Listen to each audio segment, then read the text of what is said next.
गेल्यावर माझ्या नवऱ्याला मग इशारे बी समजत नाही, मग डोळच वाटतारती मी त्याला. बावळट बुद्धीचा म्हणजे बाबू आहे मावा नवरा. मग शायनी सासू दर रविवारी हटकून लय मोठं पाहुणे बोलविती, म्हणजे मी दिवसभर काम कराव आणि त्यांच्या खाण्यापिण्याचंच बघावं 10-10 वेळा. काही सुंदर मुलींना दिमाग नसतो आणि दिमाग असलेल्या काही मुली सुंदर नसतात आणि मुलांना दिमाग नसलेल्या मुलीच पाहिजे असतात. मला पाहायला आला होता तर वाटलं रुबाबदार वाघ आहे यानं. लग्नानंतर पाहते तर काय दात काढून घेतलेला वाघ काय कामाचा. फटफटीवर जाताना माझ्या नवऱ्याला धोत्रात मुंगळात डसला आणि नेऊन आपटिली ना त्यानं फटफटी त्यानं आल्यात. डोसकच फुटलं. मग मैत्रिणींनो, तुमचा पण नवरा माझ्या नवऱ्यासारखा जेवताना असं गुळूक पुचूक आवाज करत जेवतो का? सकाळी गर्दी नसती म्हणून ह्या टवळीला इस्कुटी शिकवित होतो. समोर डुक्कर आलं आणि आपटिली नाही ना इस्कुटी त्या नाल्यात. टाळकच फुटलं तिचं. माझ्या जावाचं पोरग एक नंबरचा हागरं हाय. ती शायनी दिवसभर मोबाईल बशिती आणि तिच्या पोराच्या हागऱ्या चड्ड्या मला धुवायला लाविती. सुरुवातीला नवीन असताना ह्यो मोकाट सांड होता, मग मी त्याला सुधरवलं आणि बैल बनवलं. नवऱ्याकडून एखादी चूक झाली तर काय करता? डोळे मोठे करते आणि तो बेशुद्ध पडतो. मग दिवसातनं 10-12 वेळा तरी पडतो तो बेशुद्ध. तुम्ही बायका एवढं नखरे का दाखवता? माय बाई, नखरे दाखवायसाठीच असतात की टवळ्या. तू काय बी विचारतोस? सासूबाई, तुमच्या मुलीच्या डोक्यात मेंदू नावाचा प्रकारच नाही. जावई बापू, तुम्ही फक्त तिचा हात मागितला होता, मेंदू बद्दल काही बोलणं झालंच नव्हतं. ओ बाबूराव, वाहिनीचं हेल्मेट कुठे आहे? हे बघा मामा, घातलं किती न. अय सुनबाई, चटणी लईच बारीक केली तू. हाव ना सासूबाई, तुमच्या पोराचं थोबाड आटून चांगली कुठली तिला. सुंदर पोरींकडे नजर गेली नाही तर त्याच्या सौंदर्याचा अपमान होईल म्हणून पाहतो आम्ही त्याच्याकडे, पण लोक आम्हालाच नाव ठेवतात. सांगा आता. तुम्हाला सांगते, मवा नवरा एक नंबरचा नखरेल घोडा आहे. दुसऱ्या लोकांशी बोलताना लय गुलगुल हसून बोलितो आणि माझ्याशी बोलताना सडकं तोंड करीतो. माय बाई, दुसऱ्या देशात तर साधं शिंकिलं तरी सॉरी बोलतात आणि आपल्या देशात जोरदार ढुरढुडून पाडलं तर नाव दुसऱ्यावर घालतात. जी बायको नवऱ्याला छळत नाही तिला संसारातलं काय बी कळत नाही. ठोका लाईक बटन आता. बायको आजारी पडली तर तिला दवाखान्याच्या ऐवजी साड्यांच्या दुकानात न्यावं, लवकर गुण येईल. आणि जर ताबडतोब गुण पाहिजे असेल तर सोनाराच्या दुकानात न्यावं. आम्ही मुली भोळ्या नसतो.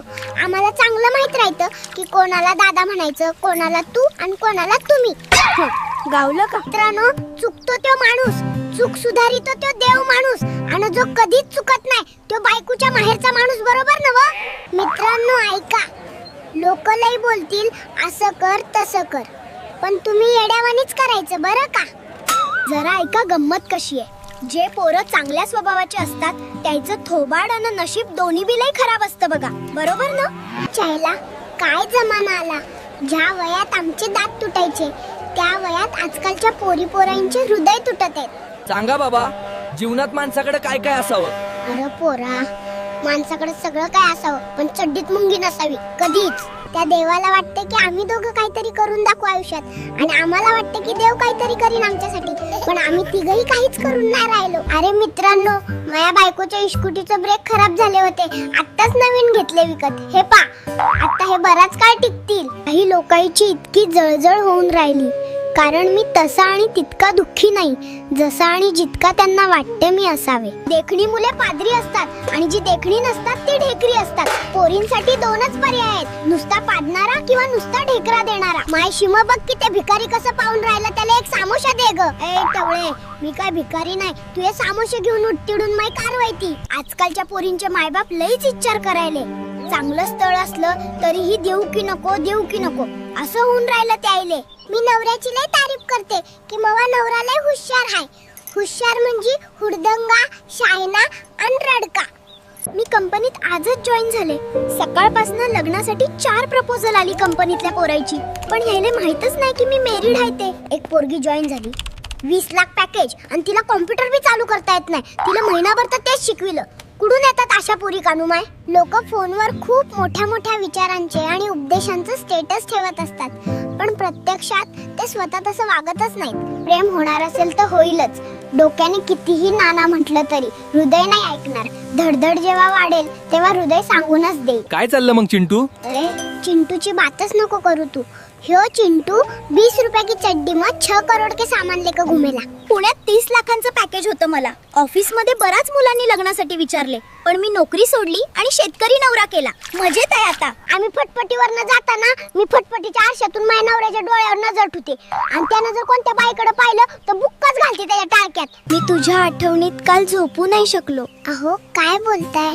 खरंच? हो ना, तू नुसती खर्राटे देत होती ढुरू ढुरू. माझी पगारवाढ झालीये. किती? तुझी बोलती बंद करण्या एवढी.